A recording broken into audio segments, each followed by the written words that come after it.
സർവശക്തനായ ദൈവത്തിൻ്റെ അതിപരിശുദ്ധ നാമം അതിയായി മഹത്വപ്പെടുമാറാകട്ടെ. നിങ്ങൾ ശ്രവിക്കുന്നത് ജീസസ് വോയിസ് മെസ്സേജ്. എല്ലാ ശ്രോതാക്കൾക്കും കർത്താവായ യേശുക്രിസ്തുവിൻ നാമത്തിൽ സ്വാഗതം. അല്പസമയ ധ്യാനത്തിന് വിശുദ്ധ സത്യവേദ പുസ്തകത്തിലെ യെശയ്യാ പ്രവാചകൻ്റെ പുസ്തകം 45-ാം അധ്യായം 22-ാം വാക്യം വായിക്കുന്നു. സകല ഭൂസീമാവാസികളുമായുള്ളവരെ, എങ്കിലേക്ക് തിരിഞ്ഞ് രക്ഷപ്പെടുവിൻ, ഞാനല്ലാതെ വേറൊരു ദൈവവും ഇല്ലല്ലോ.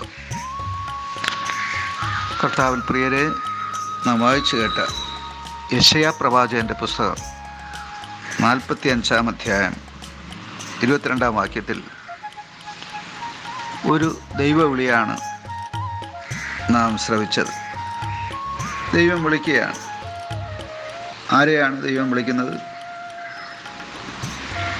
ഈ മുഴുപ്രപഞ്ചത്തിലെ സകല ജാതി ജനങ്ങളെയും ദൈവം വിളിക്കുകയാണ്. ഇവിടെ അതിന് ഉപയോഗിച്ചിരിക്കുന്ന പദം സകല ഭൂസീമാവാസികളുമായുള്ളവരെ എന്നാണ്.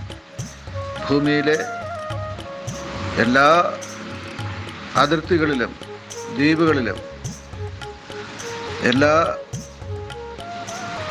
അറ്റത്തോളം എന്ന് ഉദ്ദേശിക്കാം.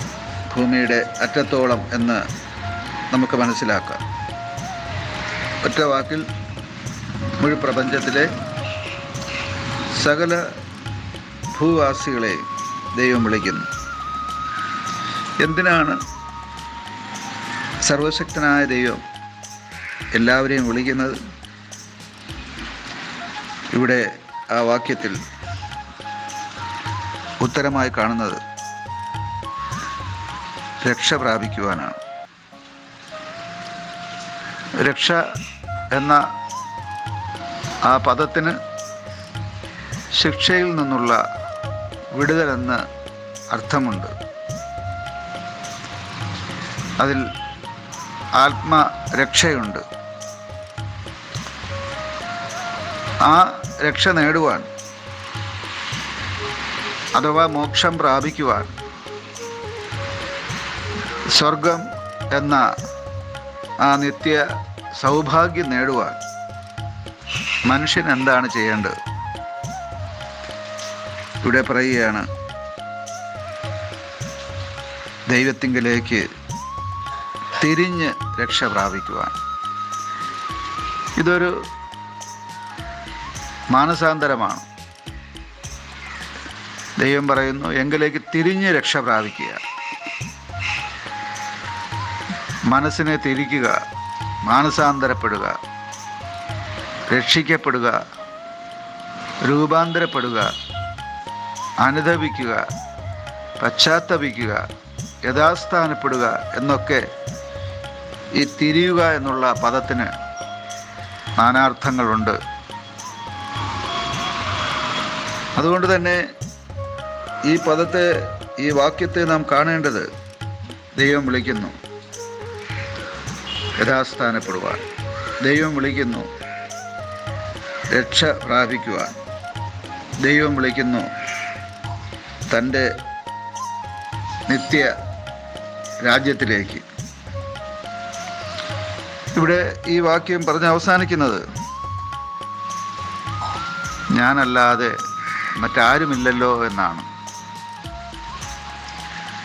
ഇത് പ്രസ്താവിക്കുന്നവൻ ഞാനാകുന്നവനെന്ന് മോശയ്ക്ക് വെളിപ്പെടുത്തി കൊടുത്ത അബ്രഹാമിൻ്റെയും ഇസഹാക്കിൻ്റെയും യാക്കോബിൻ്റെയും ഇസ്രായേലിൻ്റെയും ദൈവമാണ്. ആ ദൈവം ഇവിടെ ഞാനല്ലാതെ വേറൊരു ദൈവവുമില്ല എന്ന് പറയുമ്പോൾ നാം മനസ്സിലാക്കേണ്ടത്, ഒരേ ഒരു ദൈവം എന്നാണ്.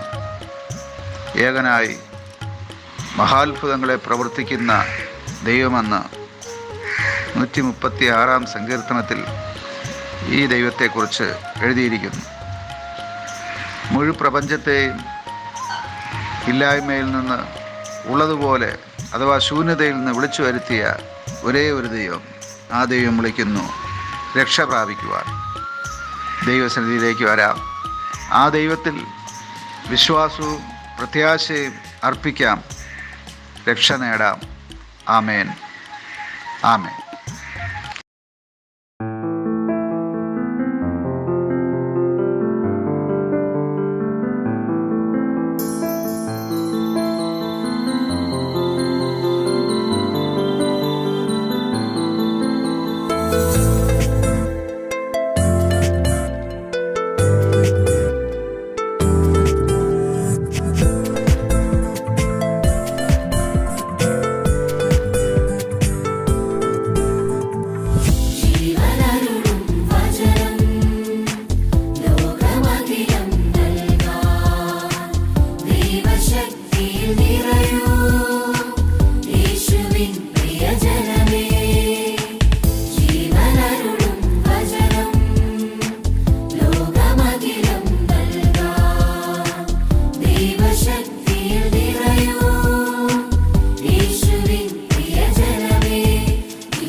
വിളവേ